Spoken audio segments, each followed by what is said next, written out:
am a very concerned Psych Manders.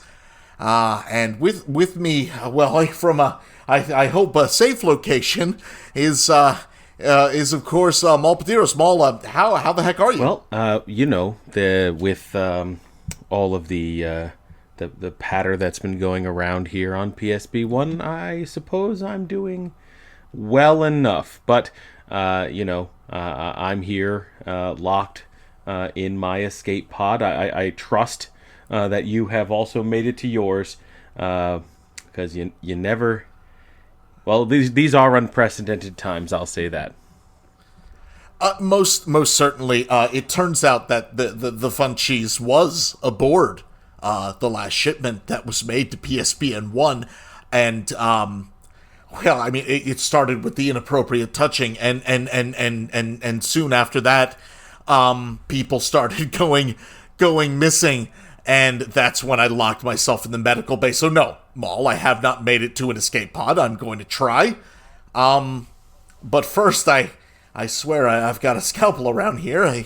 I've got to do my job. Well, you are a man of the people, Psych Manders. A man of the people.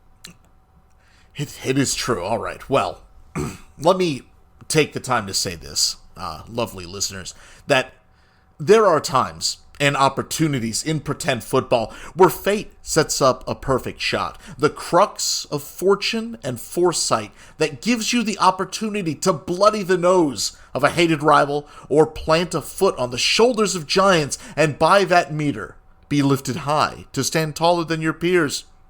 This was not one of those times. This was the tale of the assassination of the Rainbow Unicorn Death Squad by the most unlikely of foes, the perpetually troubled South Shartsville Gravy Legs. So, South Shartsville rolled into the Rainbow Unicorn Death Pit. They were sitting as heavy favorites, a position that the Gravy Legs had found themselves in game after game, but one that resulted in their current predicament. They were 10-plus favorites against Team Giggity Giggity, and Shartsville dropped that game by 4 points. They were a razor-thin favorite against the Luxacs, and Shartsville gets blown out of the water by at least 30-plus points. A 7-point projection against You're Still on Mute, and again, South Shartsville serves as the league's punching bag. And all of that nerd rage must have pushed them one step closer to the edge they're about to break. Because South Shartsville unleashed the floodgates on an unsuspecting death squad. Joe Burrow, 25 points. Adam Thielen, 24 points. Darrell Henderson, JR, that's JR, 23 points. And it keeps going, Maul. Dalvin Cook, 21. Stephon Diggs, 19. Greg Zurline, 13. And them's kicker points, Maul. All said and done, South Shartsville drops a dank 152.2 deuce right onto the home team. Now, what happened to the Death Squad? Oh, well, sure, it was 1-800-MED-FUNG time, absolutely. They were plagued, however, by underproduction. Only Justin Tucker, again, kicker points, and the Rams D managed to eclipse the projections, while the rest were deadly silent, matched only by the wounded moans of Coach Ramona's maimed players. Justin Herbert, 12 points out of 23. Terrence Marshall, 1.4 points out of 6. Terry McLaurin, 4.8 points out of 14. The list goes on and on and on. The Death Squad only managed to produce 93 points out of their projected 112. And I'm surprised that Coach Ramona didn't stroll out onto the field with Smith & Wesson to put some of these maimed unicorns out of their misery. Sheesh. Final tally? South Shartsville ain't gonna take it no more, with 152 points to the Death Squad's meager 93.7. Ouch. Next week, South Shartsville looks to tangle up with the ever-losing 51ers, where again, they go in as favorites, just so you guys are keeping track of that. And the Death Squad looks to clean up their act against fellow Swansonite, the Cincinnati Heartbreak, led, of course, by the Beast.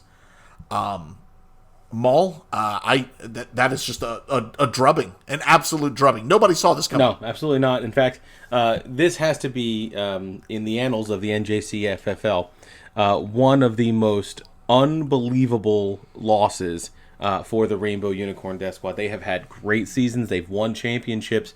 But to take this over the side of the horn by the Gravy Legs, that's a statement game by Coach Mike Cooter. I'm excited to see what he does next. But still towards the bottom of the league. But he ideally comes to beat up on the bad 51ers next week. Sure, we'll see. Again, I mean, will the favorite curse strike again? We will see. Again, a bit of a roller coaster season for South Charlottesville, but it looks like a bit of a roller coaster season for the Death Squad as well. But I can tell you that the 51ers and Glorp season, it looks more like a ski jump. Yeah, thank God for Funky Butt Lovin', else the 51ers would be at the absolute basement. But you're right. I think that the Rainbow Unicorn Death Squad, they got to shake this off. They have a big game, an inter-household matchup with the Beast. Now they're at 3-3. That's got to be a big game. I do have to say that being that you've been locked up inside of the medical bay this entire week, I'm surprised that you were able to pay as much attention to to this game as you did.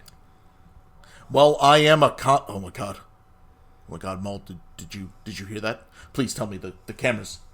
Oh god, Maul. Psych. We're just gonna go on. Oh. Wait. Why don't you do your matchup, Maul? Mr. Funches? Look, Mr. Funches, I've always liked you, Mr. Funches. We'll see. I want to hear your voice again, Maul. Please, do go on. So tell me, what makes a game of the week? Explosive plays? The scoreboard ringing like the pinball machine from Tommy? No, it turns out it's none of the above. The Vlasic Bread and Butter Bowl was filled to the brim with the briny excitement as our league-leading Cumberland crew and Coach Cody welcomed in the rock-solid Giggity 4-1 shooters Giggity in a brawl that would decide who was top of the table. The hometown crew were slight favorites heading into the matchup.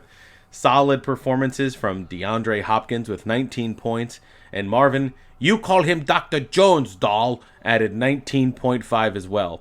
The suddenly pretend football relevant Zach Ertz scored his season high 10.9, so that's good.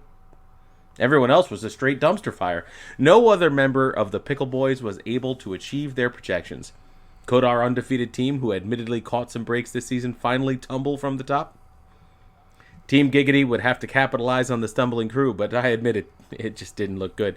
6 members of the Cohogsmen failed to climb into their projections.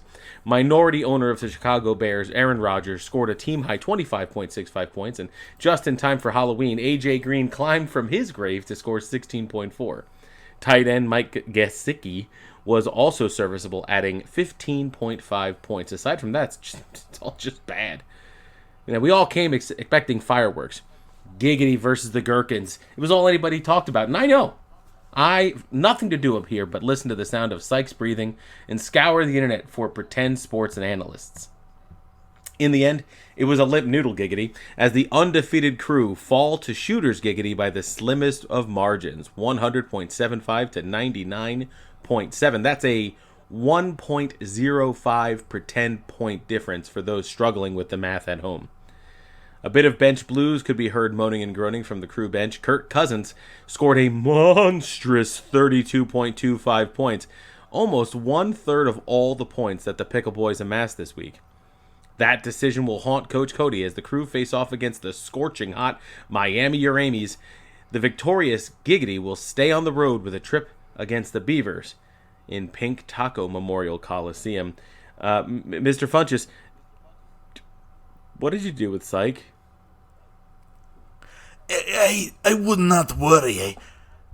I'm applying all of the medical lubricants that are here in the sick bay.